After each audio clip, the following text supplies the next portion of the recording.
In the know is Kentucky Republican Senator Rand Paul. Senator, good to have you. How do you feel about this infrastructure plan? And is it an attempt on the part of the White House to sort of move Democratic votes its way, potentially for tax cuts?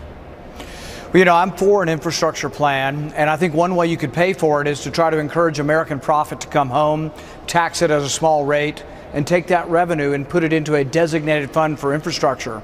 There's about $2 trillion of American profit overseas. None of it's coming home because the tax rate is 35%. I would lower that to about 5%, make it voluntary, but take all the revenue that comes home from that and put it into a road fund. I had a bill like this with Barbara Boxer last year. I think it could be bipartisan. All right. Do you think you need something like that, Senator, to get Democrats on board with what presumably, I'm reading from the White House, would be the next step, support for comprehensive tax reform? Yeah, I think comprehensive tax reform is harder because there's 1,000 moving pieces you got to get everybody to agree to. I've always thought we ought to try one simple bill, call it an infrastructure funding bill, and lower this repatriation tax. Republicans like to lower taxes, take the money and spend it on highways. Both parties like to do that. But let's don't do it through borrowed money. Let's don't make the debt worse. Let's actually have a new revenue stream for highways and for a highway fund. And I'd leave it in place. I'd just leave a low tax on money coming home, and I would leave that in place, and I'd fund our roads with it.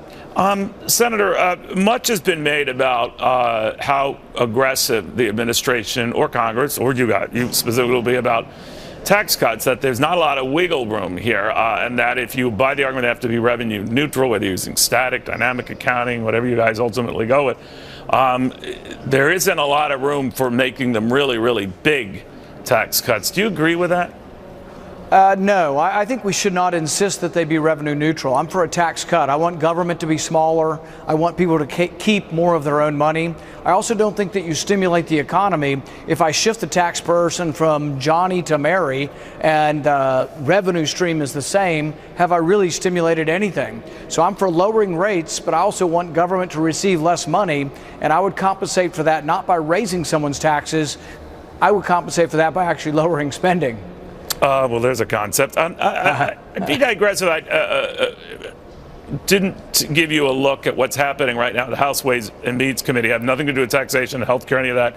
They're moving ahead with a procedure pushed by Democratic New Jersey Congressman Pascrell to demand the Treasury Secretary of the United States to hand over Donald Trump's tax records. Steve Mnuchin, as you know, in that capacity oversees the IRS. I guess it's not going anywhere. It's procedural. Kevin Brady isn't stopping it. He's allowed, and members are allowed to do this. But what do you make of this? Well, I think we might learn that Donald Trump paid more taxes than President Obama, and as a percentage that he paid more taxes than the socialist Bernie Sanders. And so, you know, I think people know that he has a far-flung, large business hotel empire, and I don't think there should be a requirement that you show your tax return. We have to do pages and pages. I have to reveal every mutual fund that I own in my retirement account, every one of them. If I do a stock transaction, I've got to reveal that. I think there are plenty of forms, and I think people have a pretty good idea of who Donald Trump is. But no, I think insisting on tax reforms is overkill, and I think we don't need to do that for everyone. All right, back to this health care measure they want to take up again. Is that risky? I mean, especially if it's going to depend on just Republicans getting together on this, because they didn't last time. Well, I don't think we gave it long enough. I think we were getting closer. I know the people in the House Freedom Caucus very well. These are principled men and women. This is a good group of people who honestly want your insurance rates to go down, and they want to fix the problem that President Obama created with Obamacare. And I think they're actually getting closer. And I think we're all getting closer. I'm continuing to talk to the White House, continuing to talk to colleagues. I do think that the one thing that unified us for a half dozen years now has been repeal. We haven't been so unified on replacement, right. But I think the closer we get to a repeal bill, the closer we can get to unity. All right, so do you think the simultaneous repeal and replace hurt it? Well, the thing is, and this is what's confusing, I've been advocating for simultaneous, but what I always meant by that was two separate bills, because I think some of the things may or may not be allowed by the rules, and I think a separate replacement bill should go much further, and it will require Democrats to support it.